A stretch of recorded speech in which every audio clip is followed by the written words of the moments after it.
ये होली आ रही है विशेष शास्त्री की आवाज में,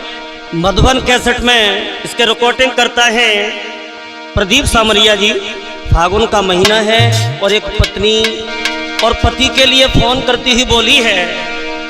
अरे फागुन रे नियराई पास गई होली आई, पिया की याद सतावे,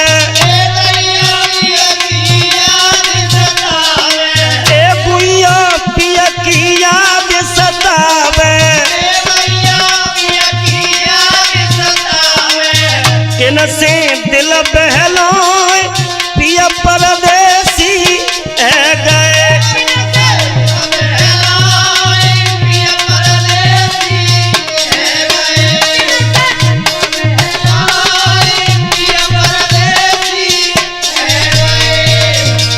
आस में बैठी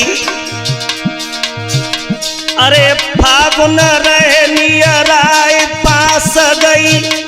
अरे होली आई पिया की याद सतावे, सुनील पिया की याद सतावे, किन से दिल बहलोई पिया परदेसी है गए, किन से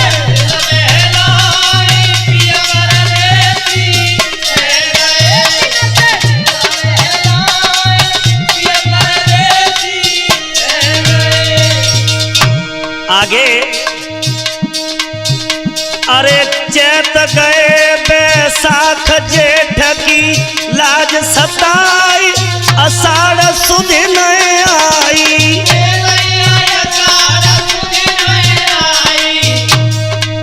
गौरव अषाढ़ सुध न आई,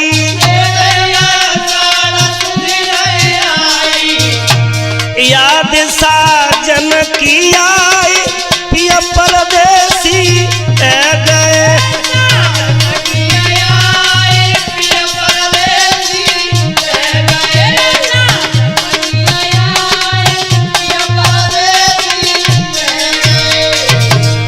बहना का करे जब सावन को महीना आता ना, अरे सावन टप टप करे भीगवे भादू जाए पार ले अंगड़ाई, उमेश पार दे अंगड़ाई,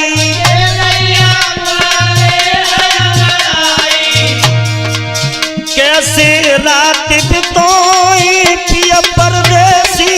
है गए, कैसे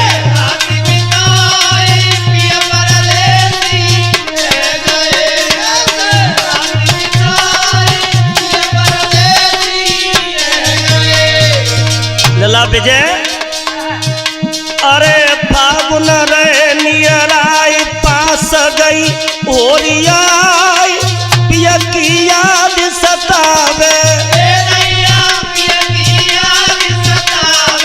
अरविंद पिया की याद सतावे, किन से दिल बहलोई पिया परदेसी है गए, किन से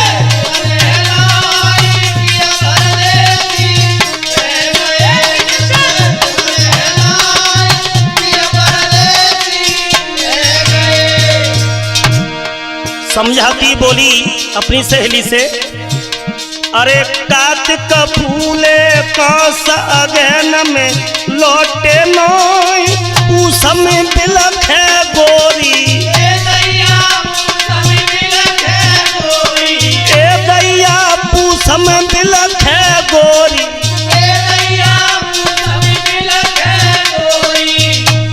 ठंड से जीव घबराई पिया परदेसी है गए, मेरा जिया घबराई पिया परदेसी है गए, पिया परदेसी है गए। अब उसके बाद लला जी महीना लिख रहे गो ना पूछ को, हाँ अरे पूस की ने करी ठंड माँ सरसों लहराई, लौट के फागुन आए, उमेशा लौट के फागुन आए, सजन कहूँ ले बिरमाई, पिया परदेसी है गए।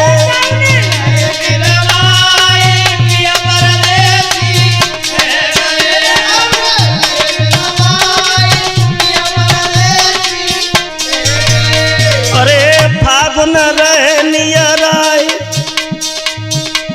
पास गई ओली आई,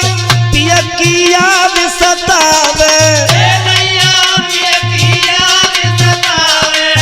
देना पिया की याद सतावे,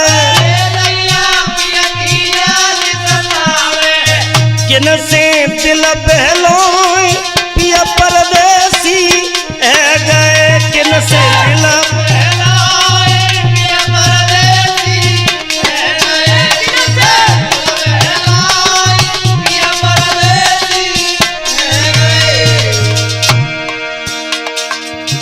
ये होली जो आप देख रहे हैं मधुबन कैसेट में, और लेखनी की हमारे शिष्य श्याम राजपुर, और पीछे गौरव शास्त्री एहरमई से, अरविंद शास्त्री नगला सबन, पूर्व प्रधान उमेश यादव जी मकरनपुर, और प्रदीप सामरिया जी ढोलक बजा रहे सुनील, चिमटा प्रवीण, गढ़ा पे विजय शास्त्री नगला दुर्गन।